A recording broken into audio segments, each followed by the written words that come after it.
Thanks for helping me move, man. Ain't no slack, Jack. Hey, what's the stack? Oh, that's the money you could be making working for Alvin Bragg in New York City, boy. Who's watching? Tell me who's watching. What's up, guys? It's Benny. Where there's smoke, there's fire, they say. And in the dumpster fire of the Donald Trump prosecution in New York, it turns out there's smoke from the Biden administration everywhere. And all you got to do is quite literally open your eyes.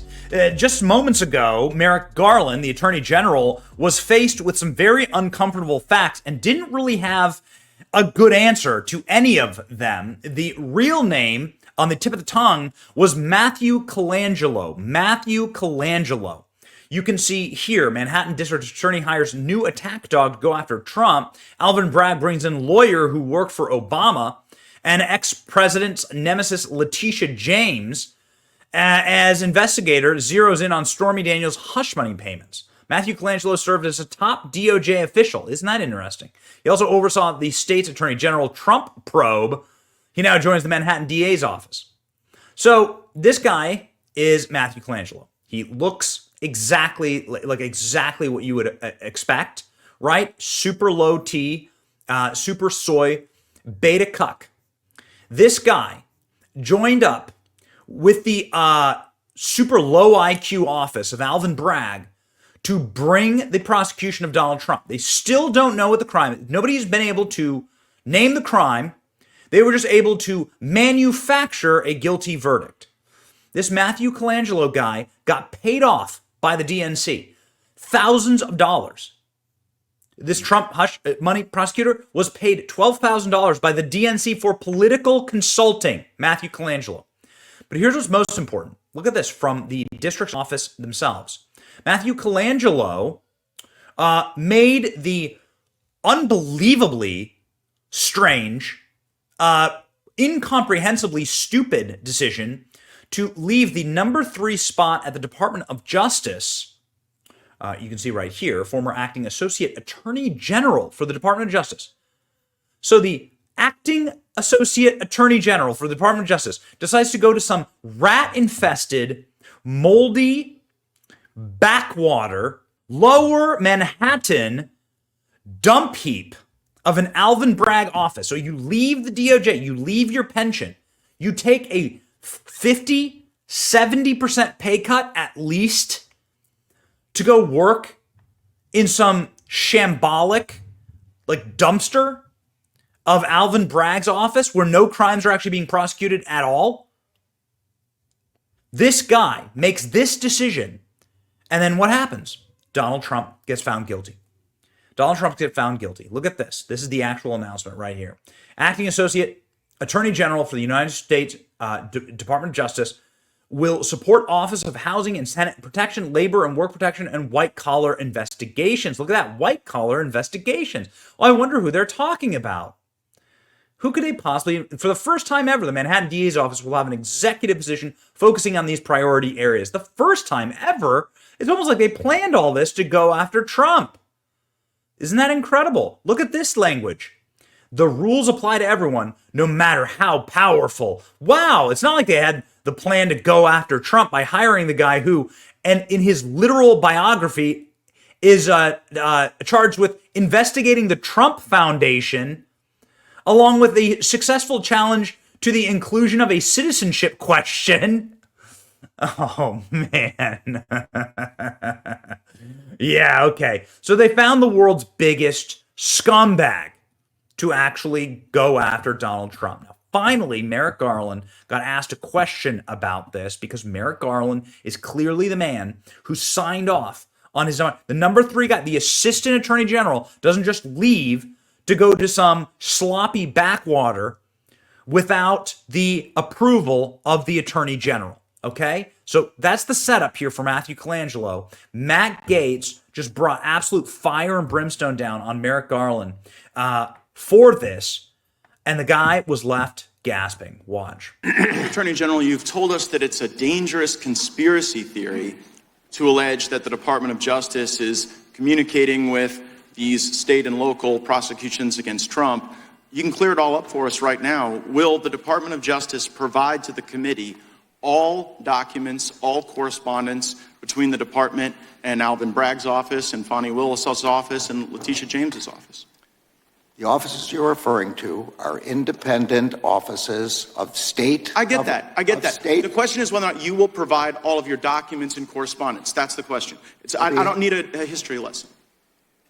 Well, I'm going to say again, we do not control those offices. They make their own decisions. The question is whether you communicate with them, not whether you control them. Do you communicate with them, and will you provide those communications? You make a request. We'll refer it to our Office of Legislative Affairs. But see, here's the thing. You come in here and you lodge this attack that it's a conspiracy theory, that there is coordinated lawfare against Trump. And then when we say, fine, just give us the documents, give us the correspondence, and then if it's a conspiracy theory, that will be evident. But when you say, well, we'll take your request, and then we'll sort of work it through the DOJ's accommodation process, then you're actually advancing the very dangerous conspiracy theory that you're concerned about. Now, you were a judge, once nominated to the highest court in our country.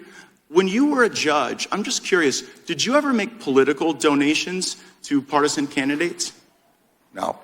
No, and you didn't because that would create the potential appearance of impropriety. I didn't because there's a federal rule barring federal judges from making contributions. Right, but under that same theory of attacks on the judicial process, like, shouldn't someone be owed like a jury of their peers and a judge that's non-biased rather than getting a judge from your political opponent's donor file? I'm well aware that you're not asking a hypothetical. You're asking me to comment on a jury verdict in another jurisdiction which has to be respected. I won't comment on it. That case is still ongoing. The defendant Mr. Attorney General, I hadn't asked you about the verdict yet. We were getting there. I was talking about the judge. And so let me ask you this question about your time as a judge. Was there ever a time when you were a judge when you had a family member who was personally profiting off of the notoriety of a case that was before your court? Look, I'm going to say again, it's very clear you're asking me to comment on a case in another jurisdiction. No, wait, hold on, Mr. Attorney General. Did you ever have a family member profit off of the notoriety of any case that you sat over? Say again, you're asking yes or no? You're asking me to comment on a case currently. Well, it seems you're connecting the dots, Mr. Attorney General. I'm just asking you as to a general principle, but you are aware that Judge Merchan's daughter was profiting off of this prosecution. You are aware that that creates the appearance of impropriety. You know the very reason there's a federal rule against judges giving donations is because it is the very attack on the judicial process that we're concerned about. I'm sorry, I don't agree with anything you just said, but I'm not going to comment on it. Okay, so you won't comment on it, Mr. Attorney General, but you had no problem dispatching Matthew Colangelo. Who's Matthew Colangelo? That is false. I did not dispatch Matthew Colangelo. Matthew Colangelo became the Assistant Attorney General at the very beginning of the Biden administration. Without having been Senate confirmed, goes and gets this senior role at the DOJ, and then after, I believe it's Gupta replaces Colangelo, Colangelo makes this remarkable downstream career journey from the U.S. Department of Justice in Washington, D.C., and then pops up in Alvin Bragg's office to go get Trump. And you're saying that's just a career choice that was made that has nothing to do with the lawfare coordinated by the DOJ. I'm saying it's false. I did not dispatch Mr. Colangelo anywhere. Well, do you know how he ended up there? I assume he applied for a job there and got the job. But see, you know what? I can tell you I had nothing to do with it. Well, you might not have had anything to do with it, but we've got this contemporaneous evidence in Mr. Pomerantz's book. So Pomerantz writes this book, which I'm sure you're aware of, where he says, we put together the legal eagles to get Trump. We got all these folks together and we assembled them for that purpose. And so when we on the Judiciary Committee think about attacks on the judicial process, our concern is that the facts and the law aren't being followed. A target is acquired, here, Trump, and then you assemble the legal talent from DOJ, Mr. Pomerantz, and you bring everybody in to get him. And meanwhile, the judge is making money on it. The judge is making money on it. The judge's family is making money on it for stuff that you yourself wouldn't do. You know, no one's going to buy this. No one's going to believe it. It's going to create great disruption. And I am saddened by it because, like you, I have given my life to the law. I care deeply about the law. And I think that the lawfare we've seen against President Trump will do great damage well beyond our time in public service. I see my time's expired. I yield back. Ranking members recognized for 5 minutes. More questioning like that, please. Matt Gaetz did a tremendous job. Like, do your homework. Stop trying to like just get TV news clips. Like, actually advance the ball. Like, push the issues that make these people uncomfortable. You can tell Merrick Garland was clearly uncomfortable there.